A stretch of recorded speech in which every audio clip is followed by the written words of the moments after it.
আসসালামু আলাইকুম শিক্ষার্থীবৃন্দ, আশা করি যে যেখানে আছেন ভালো আছেন, সুস্থ আছেন।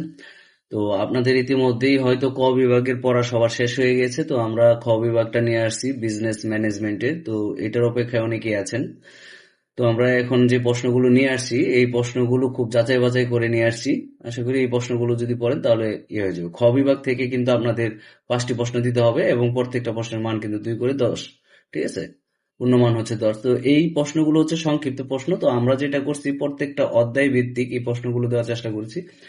এখানে প্রত্যেকটা প্রশ্নের উত্তর এবং সুন্দর করে প্রশ্ন সহ সাজানো দেওয়া আছে, সাজিয়ে দিয়ে দিছি, একটু আপনারা দেখে নেবেন। প্রশ্নগুলো দিয়ে দিছি আর সাথে আমরা কিন্তু পিডিএফ ফাইলটাও দিয়ে দিব।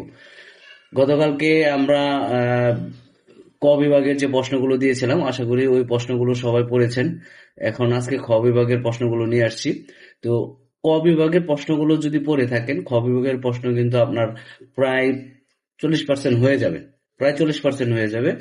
আর বাকি যে 40%, 60% আছে, সেই 60% যদি এখানে দেখেন তাহলে হয়ে যাবে। কারণ বড় প্রশ্নগুলো কিন্তু ছোট প্রশ্ন আদলে, মানে ছোট প্রশ্নটা কিন্তু এখানে থাকে। তো আপনারা এগুলো দেখলে একটু বুঝে যাবেন। অনেকেই বলছেন যে ভিডিও স্লো করে টানতে, আসলে স্লো করে টানলে সব দেখাইতে অনেক সময় লেগে যায়।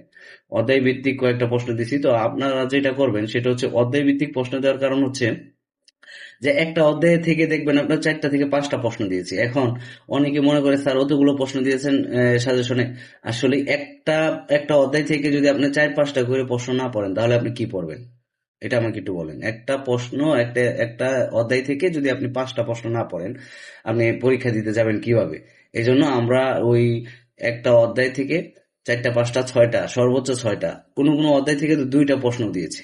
2টা, সর্বোচ্চ 2টা প্রশ্ন দিয়েছি। এটা ওইটা আপনারা দেখবেন যে সর্বোচ্চ 2টা প্রশ্ন দিয়েছি, 3টা প্রশ্ন দিয়েছি, এরকমও আছে। তা আশা করি এই প্রশ্নগুলো যদি আপনারা পড়েন তাহলে বাড়তি কোনো প্রশ্ন আপনাদের পড়তে হবে না, এগুলো পড়লে হয়ে যাবে ইনশাল্লাহ।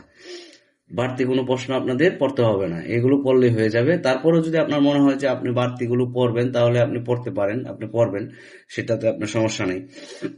কিন্তু আমরা আশা করি যেগুলো আমরা দিয়েছি আর যেভাবে দিয়েছি এইগুলো যদি এইভাবে পড়েন ইনশাল্লাহ তাহলে আপনার আর বাড়তি কিছু পড়তে হবে না। তারপরও আপনার হাতে যদি সময় থাকে এগুলো পড়ার পর আপনি বাড়তি প্রশ্নগুলো পড়বেন ইনশাল্লাহ।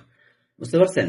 তো আশা করি সুপ্রিয় শিক্ষার্থীবৃন্দ সবাই বুঝেছেন। আমি একে একে প্রশ্ন দিয়েছি, এই প্রশ্ন পাশাপাশি উত্তরগুলো সাজিয়ে দিয়েছি এবং উত্তরগুলো কিভাবে লিখবেন সেগুলো কিন্তু আমি মার্ক করে দিয়েছি, কালারিং করে দিয়েছি। যে যেগুলো অবলিক আছে, পয়েন্ট আছে, সেই পয়েন্টগুলো দিয়ে কিন্তু আমি আহ, করে দিয়েছি প্রত্যেকটা প্রশ্নকে।